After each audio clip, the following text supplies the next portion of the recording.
Selamat pagi anak-anakku yang terkasih, semuanya sehat ya. Hari ini kita akan bersama-sama belajar tentang teks persuasi. Dalam pertemuan kemarin kita sudah membahas tentang pembelajaran kolaborasi, di mana kita mengambil tema makan ikan siapa takut. Ya, kita berharap dengan pertemuan ini nanti orang-orang atau kita semua tidak takut untuk makan ikan atau membiasakan diri untuk makan ikan. Nah, yang berhubungan dengan pembelajaran bahasa Indonesia adalah teks persuasi. Kemarin dalam pembelajaran teks untuk kolaborasi itu, ya kita akan belajar nanti bersama dengan olahraga, mata pelajaran PJOK, dengan IPS, juga dengan prakarya, dengan matematika.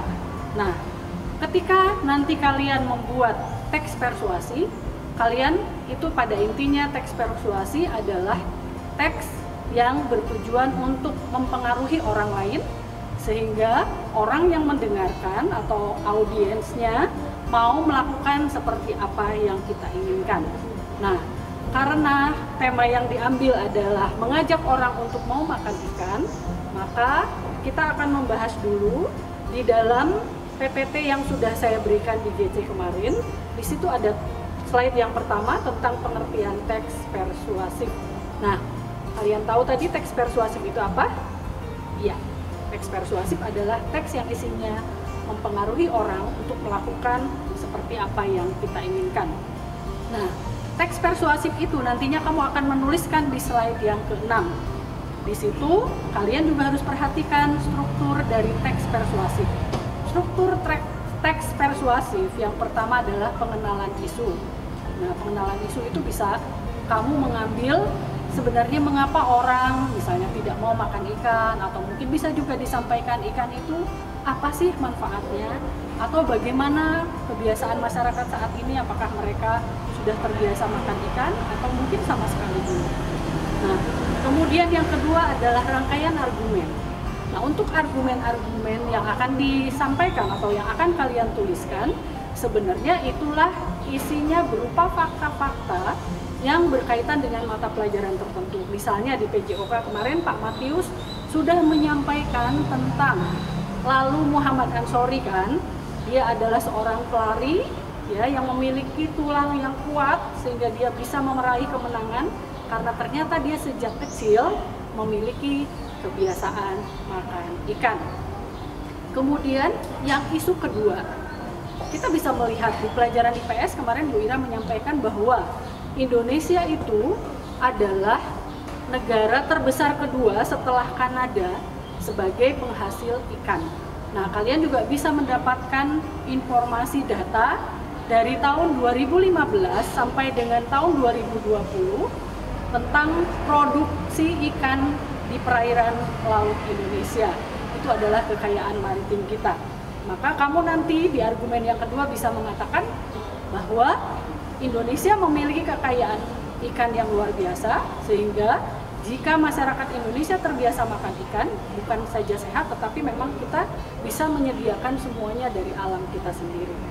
Kemudian untuk yang di slide berikutnya, kamu akan membaca tabel itu ya di pelajaran matematika.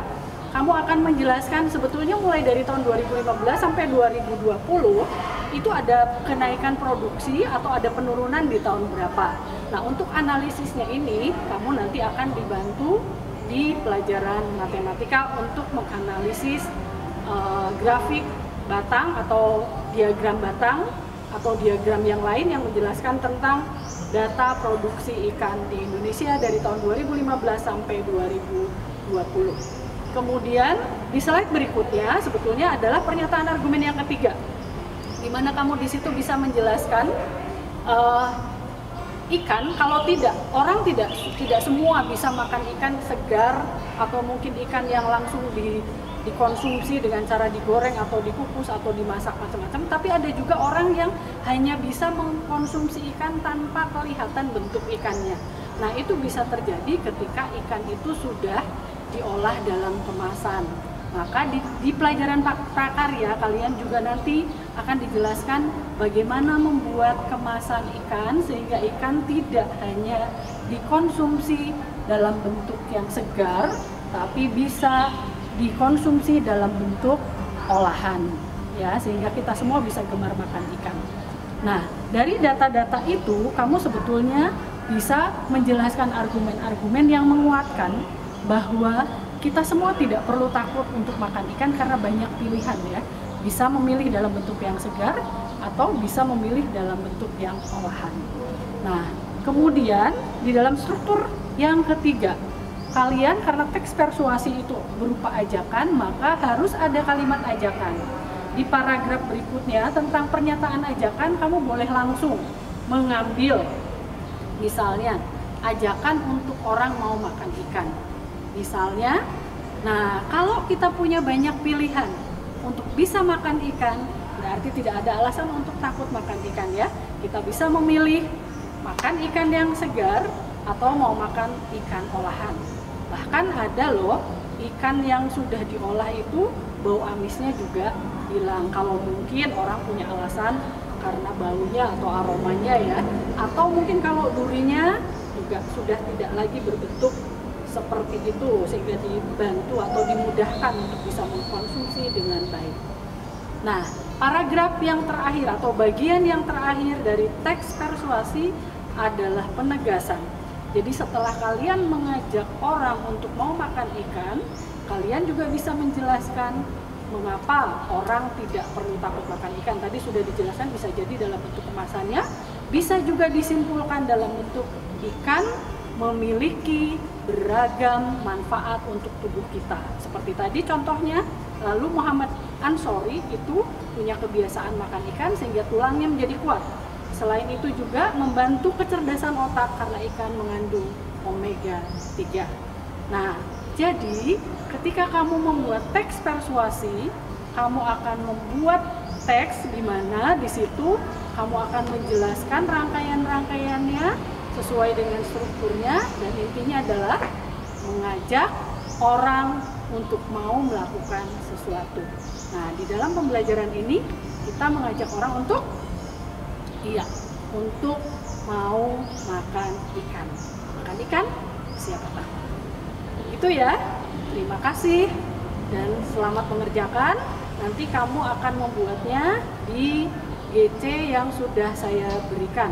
Saya tunggu besok semua sudah bisa mengumpulkan teksnya. Terima kasih, Tuhan memberkati.